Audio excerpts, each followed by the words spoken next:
वंदे लोकतिलकं सातत वार्ता विभूषणं अमर कृतिचरणं प्रबुद्धं लोक जीवनं प्रणय प्रमत अजाग दीपनं वंदे जीवन जीवनं सत्पुरुषोत्तम। जय गुरु। प्रथमे आपण मानक समस्त को आमर ये अमृतवाणी चैनल को अनेक अनेक स्वागत जनाऊछु। आजिर आलोचनार विषय रखिछि जे किछि भी दोष न थाई काहेकि सबुठारे अपमानित और लांछित हेबाकू पड़े। अन्यर दोष दुर्बलता देखिले अन्यर अमंगल चाहिए कौन हुए। आजिकार एई समाज रे मनुष्य तार मानवीय गुण सबू हराई बसुछि। मनुष्य जीवन सर्वदा विषाद जर्जरित होई पड़ुछि। तेणु मनीष निजर भूल त्रुटि दोष ए सबू को सहजरे देखि पारेना। सबु समय रे अन्यर दोष देखे, अन्यर भूल त्रुटि देखे। से भावे तार किछि भी दोष न थाई से काहेकि सबुठारे अपमानित लांछित हेउछि। समस्या जर्जरित होई से सबुबेले निजर जेते दोष दुर्गुण थिले भी सबुबेले अन्य को दोषारोप करे। एहा फଳରେ कौन हुए, से कौन पाए। आसंतु एहिपरि दुईटी शिक्षणीय घटनारू जानिबा।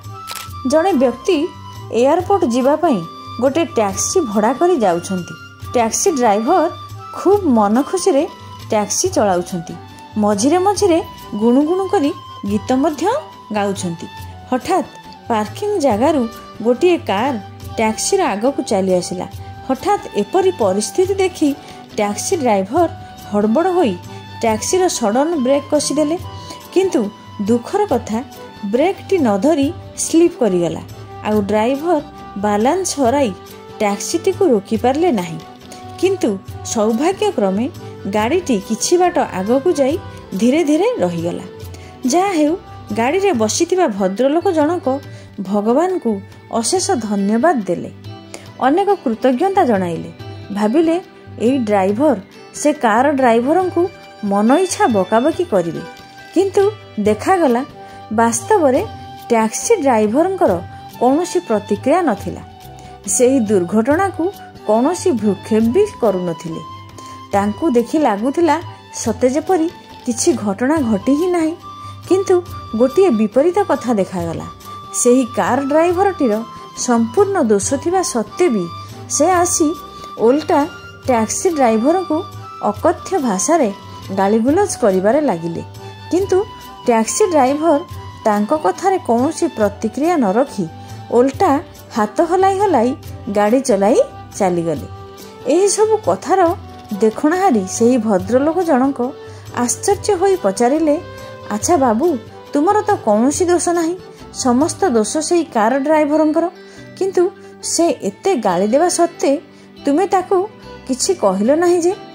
टैक्सी ड्राइवर एक कथा सुनी एक आश्चर्यजनक उत्तर देले, बाबू, आपण केबे गार्बेज टैंक देखछंती? विभिन्न जगारू मैला आवर्जना कचरा सबु संग्रह करी नहीं जाए। ठीक किछि मनीष अछंती जो माने एही गार्बेज टैंक परी। तांको भितरे हताशा, अवसाद, हिंसा, क्रोध, अहंकार, जंजाल ए सब एते परिमाण रे भरी रहिछि जे सेमाने तार भार रे निज जीवन नियंत्रण, कथाबार्ता, आचार व्यवहार रे नियंत्रणर क्षमता हराई बसंती। समय सुविधा पाइले से सबको अन्य ऊपर चापी देबाकू चेष्टा करती। किंतु से चाहिए भी मु ताकू नेबी काहेकि, मु तार एई गार्बेज को बहन करने को चाहेना। अन्यर गार्बेज को नहीं मु मो जीवनर सुख शांति नष्ट करने को चाहेना। मोर मानविकता मलिन होई उठिबो, मु संकीर्ण होई पड़िबी। तेणु तार कथा सबको भ्रूक्षेप न करी हस हस मुहरे चली जीवाटा ही मो पई मंगलप्रद हेबो बोली मु भाबिली। एकथा सुनी भद्रलोक आहुरी आश्चर्य होईगले। एक सामान्य टैक्सी ड्राइवर केते उच्च मनरे कथाबार्ता करुछि, किंतु अनेक शिक्षित तथाकथित ज्ञानी गुणी लोक एही कथाटी बुझी पारंती नाही। तेणु निजर समस्त दोष त्रुटि थिबा सत्ते सम्मुख व्यक्ति को दोषारोप करने चाहती। तेणु आमे माने प्रत्येक यही कार ड्राइवर परी नुहे, टैक्सी ड्राइवर परी मानसिकता नहीं जीवन पथरे चलिबा दरकार। आमे चाहिए समाज रे स्वच्छंदरे बसवास करि परिबा, किंतु ଆମର ଏଇ ଯେଉଁ ରୁକ୍ଷ ବ୍ୟବହାର, କଥାବାର୍ତ୍ତା ଆଉ ଚାଲିଚଳନ ମନୁଷ୍ୟ ମଧ୍ୟରେ ଦୂରତ୍ୱ ସୃଷ୍ଟି କରେ। ତେଣୁ ସମାଜରେ ଆମର ମାନ ମର୍ଯ୍ୟାଦା, ପ୍ରତିଷ୍ଠା ସବୁକିଛି କ୍ଷୁର୍ଣ୍ଣ ହୁଏ। ତେଣୁ ସମୟ ଥାଉ ଥାଉ ମଣିଷ ଯଦି ଧର୍ମ ପଥ ଅବଲମ୍ବନ କରେ, ବୃଦ୍ଧିର ପଥ ଅବଲମ୍ବନ କରେ, ସଦ୍ଗୁରୁଙ୍କର ଶରଣାପନ୍ନ ହୁଏ, ତାହେଲେ ନିଜର ପ୍ରତ୍ୟେକଟି ଭୁଲକୁ ନିଜେ ଆତ୍ମବିଶ୍ଳେଷଣ କରି ଜାଣିପାରିବେ ଆଉ ଅମୂଲ୍ୟ ଜୀବନକୁ ସହଜ, ସରଳ ଓ ସୁନ୍ଦର କରିପାରିବେ। ତେଣୁ ଅନ୍ୟର ଦୋଷ ଦୁର୍ବଳତା ନ ଦେଖି ନିଜର କ'ଣ ଦୋଷ ଦୁର୍ବଳତା ରହିଛି ପ୍ରଥମେ ସେଇଟାକୁ ଜାଣିବା ଆମର ଦରକାର। ଏହିପରି ଆଉ ଗୋଟିଏ ଘଟଣାର ବର୍ଣ୍ଣନା କରୁଛି। ସମସ୍ତେ ଶୁଣିଥିବେ ଆଶୁତୋଷ ଦାଙ୍କର ନାମ। ସେ ଶ୍ରୀ ଶ୍ରୀ ଠାକୁରଙ୍କର ପାଞ୍ଜାଧାରୀ ଜଣେ ଋତିକ ଅଟନ୍ତି। ସେ କୋଲକାତାର ଗୋଟିଏ କଲେଜର ପ୍ରଫେସର ଥିଲେ। ସେ ଯେଉଁ ଘରେ ରହୁଥିଲେ ତାଙ୍କର ପଡ଼ୋଶୀ ଥିଲେ ଜଣେ ସୁନାମଧନ୍ୟ ବ୍ୟବସାୟୀ। ତାଙ୍କ ପୁଅକୁ ଆଶୁଦା ଇଂରାଜୀ ଟ୍ୟୁସନ କରୁଥିଲେ। ପାଠ ପଢ଼ାଇବା ସହିତ ଅନେକ ସମୟରେ ଆଶୁଦା ପୁଅଟିକୁ ଶ୍ରୀ ଶ୍ରୀ ଠାକୁରଙ୍କର କଥା କୁହନ୍ତି। ଧୀରେ ଧୀରେ ଯୁବକଟିର ମନରେ ଶ୍ରୀ ଶ୍ରୀ ଠାକୁରଙ୍କ ପ୍ରତି ଆସକ୍ତି ବଢ଼ିଲା ଆଉ ସେ ଚାହିଁଲା ସତ୍ ଦୀକ୍ଷା ନେବା ପାଇଁ। ଆଉ ସେ ଆଶୁଦାଙ୍କ ଠାରୁ ସତ୍ ଦୀକ୍ଷା ମଧ୍ୟ ଗ୍ରହଣ କଲା। ଏହି କଥା କିନ୍ତୁ ତାର ବାବା ଜାଣିନଥିଲେ। ଯୁବକଟି ଆଶୁଦାଙ୍କ ସହିତ ଦେଓଘର ଯାଇ ଶ୍ରୀ ଶ୍ରୀ ଠାକୁରଙ୍କୁ ଦର୍ଶନ ପ୍ରଣାମୀ କଲା। ଆଶୁଦା ଶ୍ରୀ ଶ୍ରୀ ଠାକୁରଙ୍କ ସହିତ ତାର ପରିଚୟ କରାଇଦେଲେ। ଶ୍ରୀ ଶ୍ରୀ ଠାକୁର ଖୁବ୍ ଖୁସି ହୋଇଗଲେ ଆଉ ଯୁବକଟିକୁ କହିଲେ, ମନେ ରଖିବୁ, ପ୍ରତିନିୟତ ଯଜନ ଯାଜନ ଇଷ୍ଟବୃତ୍ତି ଭକ୍ତି ଆଉ ଶ୍ରଦ୍ଧା ସହକାରେ ପାଳନ କରିବୁ। ତାପରେ ଆଶୁଦାଙ୍କୁ କହିଲେ, ତୁ ତ ସବୁ ସମୟରେ ପରମ ପିତାଙ୍କର କାର୍ଯ୍ୟ କରୁ, ମୋର ସବୁ କଥା ପାଳନ କରୁ, ଯେତେବେଳେ ଯାହା ଚାହିଁଲେ ତାହା ପୂରଣ କରିବା ପାଇଁ ପ୍ରାଣପଣେ ଲାଗିଯାଉ, ମୋତେ ଖଣ୍ଡେ ଗାଡ଼ି ଦେଇପାରିବୁ? ଏକଥା ଶୁଣି ଆଶୁଦା ତତ୍କ୍ଷଣାତ୍ ରାଜି ହୋଇଗଲେ।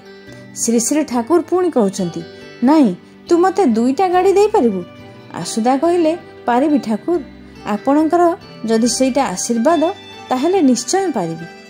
ତାପରେ ଶ୍ରୀ ଶ୍ରୀ ଠାକୁରଙ୍କର ଆଶୀର୍ବାଦ ନେଇ ତାଙ୍କର ଛାତ୍ର ସେଇ ଯୁବକଟିକୁ ନେଇ ପୁଣି କୋଲକାତା ଫେରିଆସିଲେ। କୋଲକାତା ଆସି ସେ ଲାଗି ପଡ଼ିଲେ କିପରି ଟଙ୍କା ଯୋଗାଡ଼ କରିବେ, କିପରି ଲୋନ୍ ମିଳିପାରିବ ଆଉ କିପରି ଗାଡ଼ି କିଣିପାରିବେ। ଆଉ ଖୁବ୍ ଶୀଘ୍ର ମଧ୍ୟ ଗାଡ଼ି କିଣିବା ପାଇଁ ଟଙ୍କାର ଯୋଗାଡ଼ ହୋଇଗଲା। ତାପରେ 2 ଖଣ୍ଡ ଗାଡ଼ି କିଣି ଦେଓଘର ବାହାରିଲେ। ଶ୍ରୀ ଶ୍ରୀ ଠାକୁର ସେହି କଥା ଜାଣିବା ମାତ୍ରେ ଖୁବ୍ ଉତ୍ଫୁଲ୍ଲ ହୋଇ ଉଠିଲେ। କେତେବେଳେ ଗାଡ଼ି ଆସି ପହଞ୍ଚିବ? ତାପରେ ସନ୍ଧ୍ୟାବେଳେ ଆଶୁଦା ଗାଡ଼ି ଆଣି ଆସି ପହଞ୍ଚିଲେ। ସାଙ୍ଗରେ ଥାଏ ଯୁବକ ଛାତ୍ରଟି। ଶ୍ରୀ ଶ୍ରୀ ଠାକୁର ଗାଡ଼ି ଦେଖି ଅତ୍ୟନ୍ତ ଖୁସି ହୋଇଗଲେ। କହିଲେ, କାଲି ସକାଳେ ତୋର ବଡ଼ ବୋଉକୁ ନେଇ ଗାଡ଼ିରେ ବୁଲିବାକୁ ଯିବି। ତା ପରଦିନ ଆଶୁଦା ଶ୍ରୀ ଶ୍ରୀ ଠାକୁରଙ୍କ ଠାରୁ ଅନୁମତି ନେଇ କୋଲକାତା ଫେରି ଆସିଲେ। କାରଣ ସେ କଲେଜରେ ଶିକ୍ଷକତା କରୁଥିଲେ ଆଉ ସେହି ଯୁବକଟି ତା ବାବାଙ୍କର ବ୍ୟବସାୟର ହିସାବପତ୍ର କାମ କରୁଥିଲେ। କିଛି ଦିନ ପରେ ଯୁବକଟିର ପିତା କୌଣସି ସୂତ୍ରରୁ ଜାଣିନେଲେ କି ତାଙ୍କର ପୁଅ ଆଶୁଦାଙ୍କ ଠାରୁ ଶ୍ରୀ ଶ୍ରୀ ଠାକୁର ଅନୁକୂଳ ଚନ୍ଦ୍ରଙ୍କର ସତ୍ ଦୀକ୍ଷା ଗ୍ରହଣ କରିଛି। ସେ କ୍ଷୁବ୍ଧ ହୋଇ ଆଶୁଦାଙ୍କୁ ଗୋଟେ ଶିକ୍ଷା ଦେବେ ବୋଲି ଭାବିଲେ। ତାଙ୍କର ଶଳା ଅର୍ଥାତ୍ ଯୁବକଟିର ମାମୁଁଙ୍କୁ ଖବର ଦେଲେ କି ଆଶୁତୋଷ ଦାଙ୍କୁ ଭଲ ଭାବେ ଉତ୍ତମ ମଧ୍ୟମ ଦେଇ ତାଙ୍କୁ ଗୋଟେ ଉପଯୁକ୍ତ ଶିକ୍ଷା ଦେବେ, ଯେପରି ସେ ଆଉ କାହାକୁ ଦୀକ୍ଷା ଦେବାର ଅବସ୍ଥାରେ ନ ରହିବେ। କାରଣ ଯୁବକଟିର ମାମୁଁ ଥିଲା ଏକ କୁଖ୍ୟାତ ଗୁଣ୍ଡା ଆଉ ଅପରାଧୀ। ସେହି କଥା ଯୁବକଟି ଜାଣିପାରି ତୁରନ୍ତ ଯାଇ ଆଶୁଦାଙ୍କୁ ତାର ବାପା ଆଉ ମାମୁଁ କରିଥିବା ଷଡ଼ଯନ୍ତ୍ର ବିଷୟରେ ଜଣାଇଦେଲା ଆଉ ଶ୍ରୀ ଶ୍ରୀ ଠାକୁରଙ୍କୁ ସେହି କଥା ଜଣାଇବାକୁ କହିଲା। ସେହି କଥା ଶୁଣି କିନ୍ତୁ ଆଶୁଦା ବ୍ୟସ୍ତ ହେଲେ ନାହିଁ। ସେ କହିଲେ, ଯାହା ହେବ ଦେଖାଯିବ, କିନ୍ତୁ ନିଜ ପାଇଁ ବ୍ୟସ୍ତ ହୋଇ ଶ୍ରୀ ଶ୍ରୀ ଠାକୁରଙ୍କୁ କାହିଁକି ଅଯଥା ପରେଶାନ କରିବି। କିନ୍ତୁ ତାଙ୍କର ଶିଷ୍ୟ ସେହି ଯୁବକଟି ବ୍ୟସ୍ତ ହୋଇ ଦେଓଘରେ ରହୁଥିବା ଆଶୁଦାଙ୍କର ବଡ଼ ପୁଅ କାଲଦାଙ୍କୁ ଫୋନ୍ କରି ସବୁ କଥା ଜଣାଇଦେଲେ।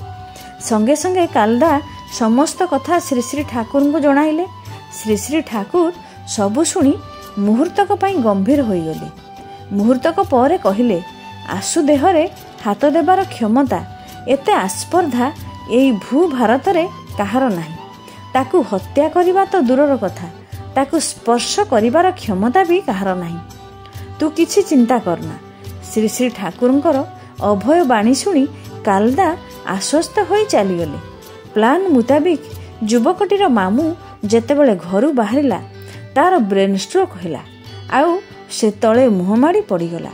ସଙ୍ଗେ ସଙ୍ଗେ ତାର ବଡ଼ିର ଗୋଟେ ସାଇଡ୍ ପାରାଲିସିସ୍ ହୋଇଗଲା। ସଙ୍ଗେ ସଙ୍ଗେ ହସ୍ପିଟାଲରେ ଭର୍ତ୍ତି କରାଗଲା। ଆସୁଦାଙ୍କୁ ହତ୍ୟା ତ କରିପାରିଲା ନାହିଁ, ଓଲଟା ଆସୁଦା ତାଙ୍କୁ ଦେଖା କରିବାକୁ ହସ୍ପିଟାଲକୁ ଛୁଟି ଆସିଲେ।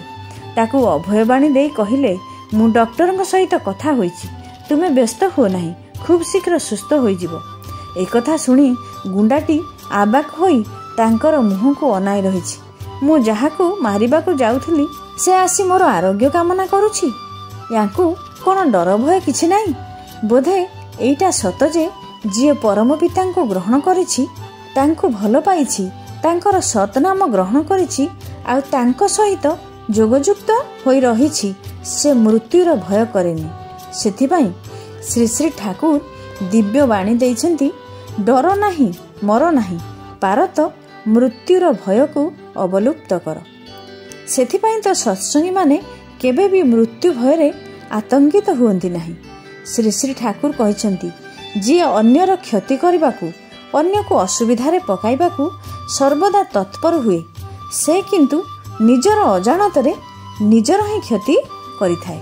ତୁମେ ଯଦି କାହାର କିଛି ମଙ୍ଗଳ କରିଛ, କିଛି ଉପକାର କରିଛ ଆଉ ସେ ତାହା ସ୍ୱୀକାର କରୁନାହିଁ, ତୁମ ପାଇଁ କିଛି ପ୍ରତିଦାନ ଦେବା ବଦଳରେ ତୁମର ଅମଙ୍ଗଳ କରୁଛି, ତେବେ ମନେ ରଖ, ସେ ବ୍ୟକ୍ତି କିଛି ନ କରିଲେ ବି ଅନ୍ୟ କେହି ମାନେ ଯାହାଠାରୁ ତୁମେ କିଛି ପାଇବା ପାଇଁ ଆଶା ବି କରିଥିବ ନା, ସେ ତୁମକୁ ଅଯାଚିତ ଭାବରେ ସାହାଯ୍ୟ କରିବ। ଏଇଟା ହେଉଛି ପରମ ପିତାଙ୍କର ବିଧାନ। ତେଣୁ ନିର୍ଦ୍ଦୋଷ ଆସୁଦାଙ୍କ ବିପକ୍ଷରେ ଯେତେ ଷଡ଼ଯନ୍ତ୍ର କରିଥିଲେ ମଧ୍ୟ ଧନୀ ବ୍ୟବସାୟୀ ଆଉ ତାଙ୍କର ସହଯୋଗୀ ସଫଳ ହୋଇପାରିନଥିଲେ।